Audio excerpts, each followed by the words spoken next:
Hello my dear students, हम question कर चुके हैं 33 तक और आज का हमारा टॉपिक है रीवैल्यूएशन अकाउंट। चैप्टर चल रहा है हमारा third, change in profit sharing ratio among existing partner और उसमें हमारा टॉपिक है रीवैल्यूएशन अकाउंट। रीवैल्यूएशन अकाउंट की नेचर कैसी होती है?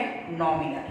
और इसका रूल क्या है? All the losses are debit and all the profits are credit. Means हमने पहले पढ़ा था कि जब भी कोई एसेट्स बढ़ती हैं या घटती हैं, लायबिलिटीज कोई भी बढ़ती हैं या घटती हैं, या कोई भी अनरिकॉर्डेड एसेट है या कोई भी अनरिकॉर्डेड लायबिलिटी है, इन सब का इफेक्ट हम कौन से अकाउंट में दिखाते हैं? रीवैल्यूएशन अकाउंट में। इसको आज हम एक न्यूमेरिकल की हेल्प से समझते हैं। न्यूमेरिकल मैंने पहले ही बता रखा है, वो क्या है देखते हैं हम।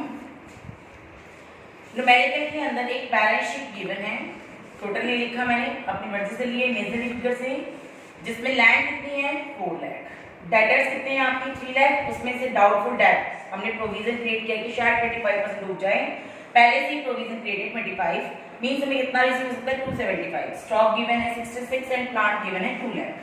Liability side workman compensation reserve 70 and outstanding expenses जो हमने फ्यूचर में पे करने 20। क्या चेंजेस हुए एसेट्स और liabilities? First stock was overvalued by 10%। कि बैलेंस शीट में जो स्टॉक है वो 10% ज्यादा है, ठीक है, ज्यादा है तो ऑटोमेटिकली आपको क्या करना है? रिड्यूस करना है। तो इसके लिए हम बनाएंगे एक रीवैल्यूएशन अकाउंट। रीवैल्यूएशन अकाउंट, इसकी दो साइड है, left side debit and right side credit. हमें पता है सारे लॉसेस क्या होते हैं? डेबिट, और सारे प्रॉफिट्स क्या होते हैं? हमारे क्रेडिट। चलो जी बना लेते हैं रीवैल्यूएशन अकाउंट। ये revaluation account, first adjustment stock was overvalued by 10%। Means ये जो स्टॉक है, ये स्टॉक कितने परसेंट गिवन है बैलेंस शीट में? 110%।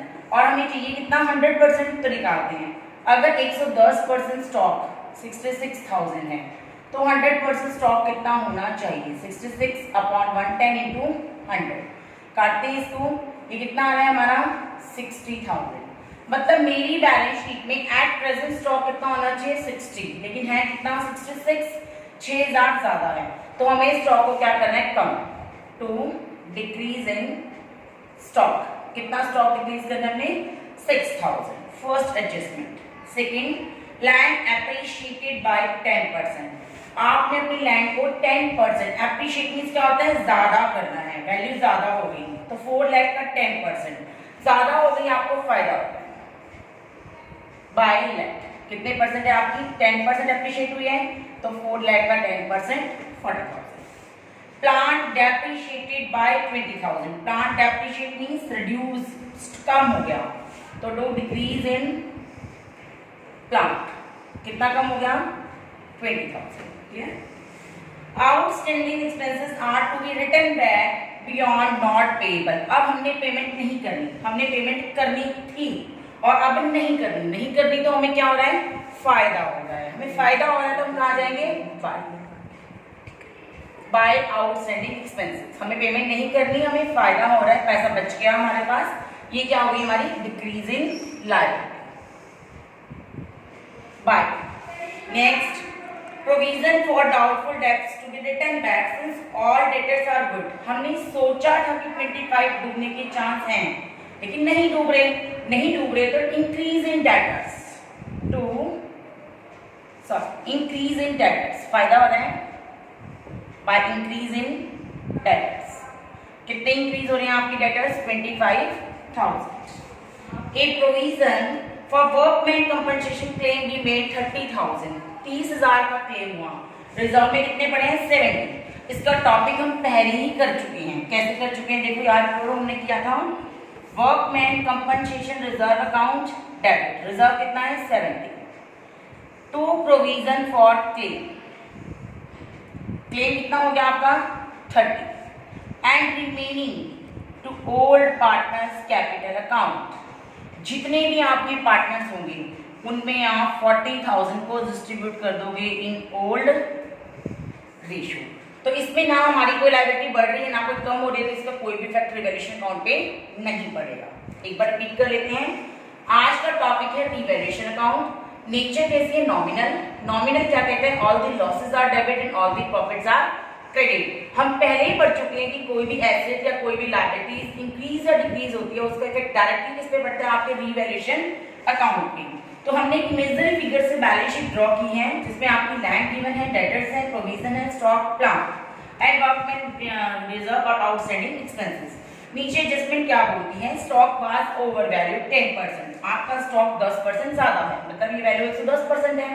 हमें चाहिए 100%, तो हमने निकाल लिया 110%। अगर 66 है तो 100% कितनी होगी? 60। मींस हमें 6000 रिड्यूस करना है, तो reduce in asset 6000 loss of business के लिए आपने डेबिट कर दिया। लैंड एप्रिशिएटेड, बढ़ गई, लैंड बढ़ेगी तो बिजनेस को फायदा होगा, 10% 40,000। प्लांट डेप्रिशिएटेड, प्लांट कम हो रहा है, बिजनेस को नुकसान है, लॉसेस डेबिट, तो decrease in plant. Outstanding expenses are to be written back beyond not payable. अब आपने एक्सपेंसेस पे नहीं करने तो आपको फायदा है, डिक्रीज इन लायबिलिटी, तो आपने दिखा दिया इसे पर। Provision for doubtful debts, written back since all debtors are good. जो आपने प्रोविजन क्रिएट किया था वो नहीं, आपको सारा पैसा मिलेगा, तो आपकी डेटर बढ़ जाएंगे 25 से, एसेट बढ़ेगी तो इंक्रीज इन डेटर, फायदा हो रहा है। प्रोविजन फॉर क्लेम, क्लेम में ना एसेट बढ़ रही ना घट रही, ना लायबिलिटी बढ़ रही ना घट रही, तो कोई इफेक्ट नहीं पड़ेगा रिवैल्यूएशन पे, हमने इसकी सीधी जर्नल एंट्री पास कर दी। हमने फिर रिवैल्यूएशन अकाउंट का टोटल लगाया डेबिट एंड क्रेडिट। डेबिट का टोटल कितना आ रहा है? 26 और क्रेडिट का आ रहा है 45 plus 40 85।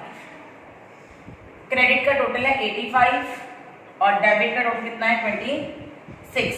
Credit is greater than debit, कितना ज्यादा है देख लेते हैं। 85 में से 26 को रिड्यूस कर दो, 15 में से 6 गए 9, 7 में से 2 गए 5, 59। यहाँ डिफरेंस आ रहा है 59। ये क्या है? आपका रिवैल्यूएशन का प्रॉफिट। क्लियर? 59,000 क्या आ गया आपका? और प्रॉफिट। और प्रॉफिट किस में डिस्ट्रीब्यूट होता है? हमेशा old partners old ratio. Clear? Revaluation account के फॉर्मेट में, ये हमने न्यूमेरिकल फॉर्म में पढ़ लिया पूरा क्लियर, वैसे इसका एक जस्ट फॉर्मेट हम पढ़ लेते हैं, कैसे होगा इसका फॉर्मेट देखते हैं। Revaluation account,